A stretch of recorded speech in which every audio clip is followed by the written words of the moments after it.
Embedding in communities. Who is your journalism for? In this lecture, we will cover the following topics. We will learn what the theory of change is and how you can use a logic model around your projects. We will look into one example story, and we will also have an exercise for you. What is a theory of change?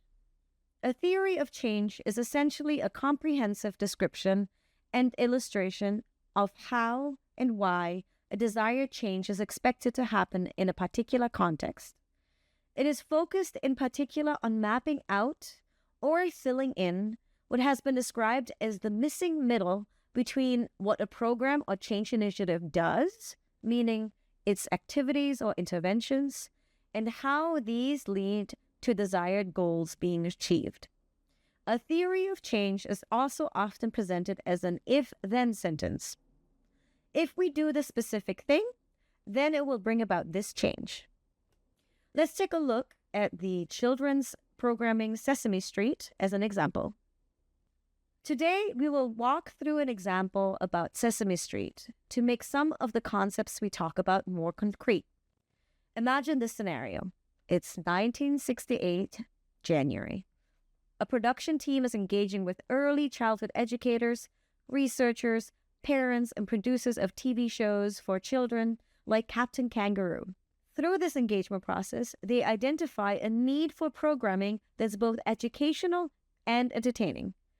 And they start to think about piloting a program called Sesame Street. Their goal was to be able to tell the U.S. Congress the following statement in June of 1970, which would have been 1 year after starting Sesame Street. And they want to say, we have evidence that demonstrates that Sesame Street increases math comprehension among preschoolers and first graders. It's a free tool that preschool teachers can use to accelerate learning so that children in the U.S. can be more competitive with their counterparts in other developed countries. The theory of change for this program thus reads like this. If preschool teachers show Sesame Street to preschoolers, and if teachers model what they see in class, then preschoolers will do better in math in preschool and first grade than their peers who do not watch Sesame Street in preschool. A theory of change is often used in conjunction with a logic model. A logic model helps make explicit assumptions about how change will happen. It shows the pathways of change. A logic model is useful in many ways. It helps ensure transparency. It helps ensure alignment about how change will happen. It also provides a mechanism to hold all team members accountable. It is a guidepost to keep the work on track. It serves as a communication tool. It helps us know where to invest time and resources, and it helps us know what to measure. Let's go through a series of questions so we can see how a logic model helps us address each question. What's the big change we want to achieve?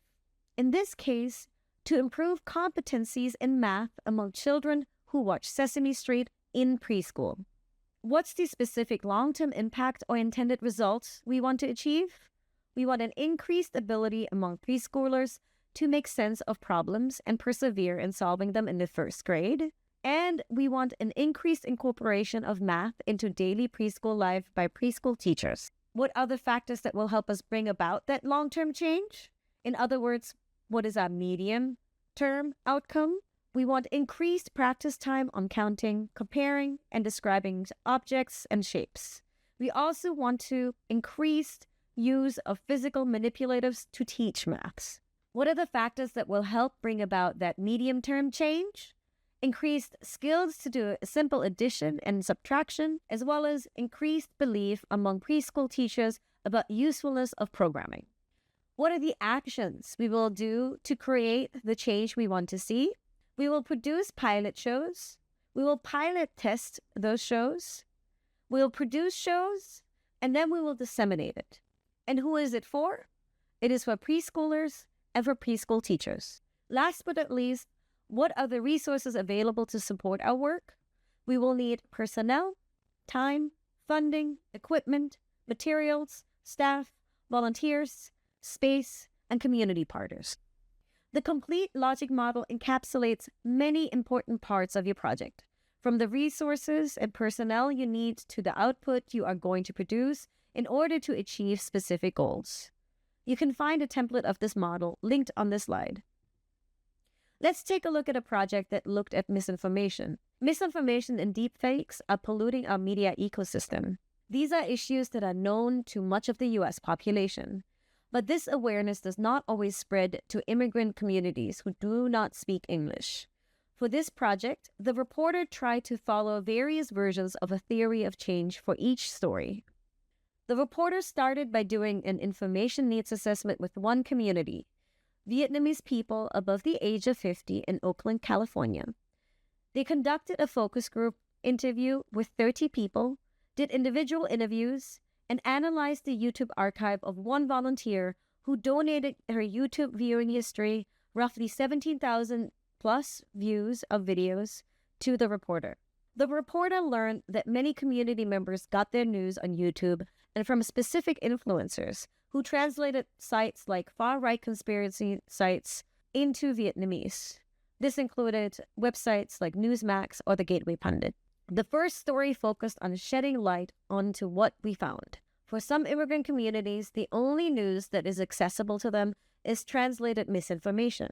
It was published both in English and Vietnamese, and the Vietnamese version of that story was distributed back to the very same people who gave the reporter information about their media consumption habits. The theory of change for this story was, if we report on misinformation in the Vietnamese community in their language, the community members will be able to relate more to this kind of information and learn more about misinformation. The reporter then co-wrote a first-person narrative with his 67-year-old Vietnamese grandmother, Boi Như Mai, who shared her story as an oral history. Boi started translating mainstream media like the New York Times and the Atlantic into Vietnamese because she was worried about the misinformation consumed by her community. Through Boi Như Mai, the grandmother turned YouTube influencer, the reporter highlighted how the community was already trying to fight information because it's a critical part of reinforcing the fact that community members are powerful voices and actors in solving problems. The theory of change underlying this approach was, if we write about solutions in the misinformation crisis in the Vietnamese community members will feel empowered to take this problem on themselves. After the essay published, the reporter kicked off a new video series with Bui. The reporter wrote scripts about what misinformation is and how Vietnamese folks can find better information, and Bui broadcasted it to her steady following on YouTube. The reporter wanted to provide vital information where the Vietnamese community already was, on YouTube with a trusted voice. The theory of change around that was, if we provide information on platforms and shows that Vietnamese people already use, then we will reach more Vietnamese communities. The reporter also wanted to give people actionable information on how to navigate misinformation with their families. Many children of immigrants have struggled to talk to their parents about misinformation.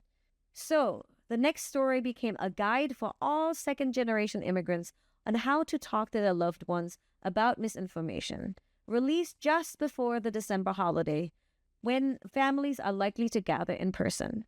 The theory of change was, if you provide people an actionable information, they will feel more empowered to speak to their loved ones. In response to the initial needs assessment, the reporter went back multiple times to teach Vietnamese elderly about AI, algorithms, and deepfakes, but also about the tools they can use to find information they need. The first handful of workshops served as a prototype that the reporter modified and templatized based on feedback from the community. The reporter then wrote about the process and published the workshop slides. Over the course of a year, more and more people made use of the slides. And then immigrant community organizers across the country, and some worldwide, asked the reporter to hold this workshop with Vietnamese and other immigrant communities. The organizers also looked at the slides, took them, and adapted them for their local community. In total, there were 60 workshops. The theory of change here was that if we package our reporting into a workshop and combine it with actionable and educational information, other organizers and educators will be able to replicate these workshops in their communities. We now have an exercise for you. We would like you to think about a theory of change for a project of your choice. At the top of a piece of paper, write, "My theory of change." Then take a few minutes to answer this question on that piece of paper. At a meta level, what is your theory of change? This is your if-then statement that explains why all the things you circled will lead to the change you want to make. Now, based on this theory of change, think about the following questions. Who is your audience for each of your goals? How does this change? What stories you do and how you tell them? If you need more resources, here on this slide deck, you will find a few helpful links. Thank you very much.